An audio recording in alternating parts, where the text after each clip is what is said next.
Le mercato s'accélère, les rumeurs s'enflamment et les coulisses se dévoilent. Salut tout le monde et bienvenue dans cette nouvelle revue de presse. L'AS Monaco frappe un grand coup en officialisant le prêt d'Ansu Fati, l'ex-grand espoir du FC Barcelone pour la saison 2025-2026 avec une option d'achat. À 22 ans, l'ailier espagnol peine à relancer une carrière freinée par les blessures et une perte de confiance. Considéré autrefois comme le successeur de Messi, il n'a jamais confirmé les immenses attentes placées en lui. Après un prêt mitigé à Brighton, 4 buts en 21 matchs, et une saison 2024-25 quasi blanche au Barça, 11 matchs, 0 but, il accepte de se relancer en Ligue 1, un championnat qu'il découvrira pour la première fois. Monaco, qualifié pour la Ligue des Champions, a lancé un recrutement ambitieux avec les arrivées de Paul Pogba et Eric Dier.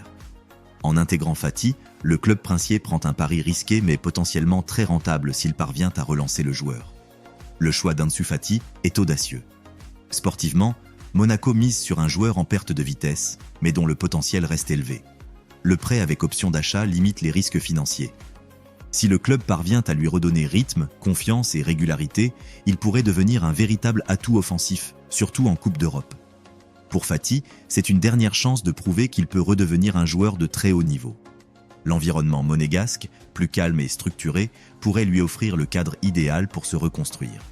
Un pari à double tranchant, Monaco joue gros, mais si la relance fonctionne, le club aura réalisé un très joli coup sur le marché des transferts. Real Madrid vs Juventus, 8e de finale de la Coupe du Monde des clubs. Le choc en direct. Le Real Madrid affronte aujourd'hui la Juventus dans un duel prestigieux des 8e de finale de la Coupe du Monde des clubs. Cette rencontre réunit deux géants du football européen avec un passé riche en confrontations mémorables. La Juventus replonge dans ses souvenirs glorieux. À l'approche de ce match capital, la Juventus ravive la mémoire collective de ses supporters en partageant des moments iconiques de son histoire face au Real Madrid. Parmi eux, le but légendaire d'Alessandro Del Piero au stade Santiago Bernabéu, une performance qui lui avait valu une standing ovation du public madrilène. Cette communication n'est pas anodine. Elle vise à mobiliser l'émotion des tifosi, rappeler la grandeur du club et insuffler de la confiance dans un moment où chaque détail compte psychologiquement. Cela montre aussi que la Juventus reste attachée à son identité et à son histoire. Une Juventus redoutablement efficace. Durant la phase de groupe, la Juve a affiché une efficacité redoutable devant le but. 11 buts inscrits pour seulement 30 tirs tentés, soit un taux de conversion de 37%.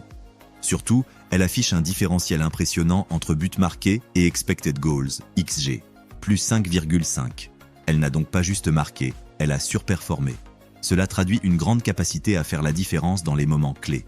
Cette statistique souligne que la Juventus n'a pas besoin d'une multitude d'occasions pour frapper, un atout crucial dans les matchs à élimination directe où les opportunités sont rares. Des absences de poids de part et d'autre. Les deux équipes devront composer sans plusieurs éléments majeurs. Le Real Madrid est particulièrement touché avec les forfaits d'Alaba, Camavinga, Mendy et le jeune Endrick. Côté Juventino, Cabal, Miretti, Perrin et Savona manqueront aussi à l'appel.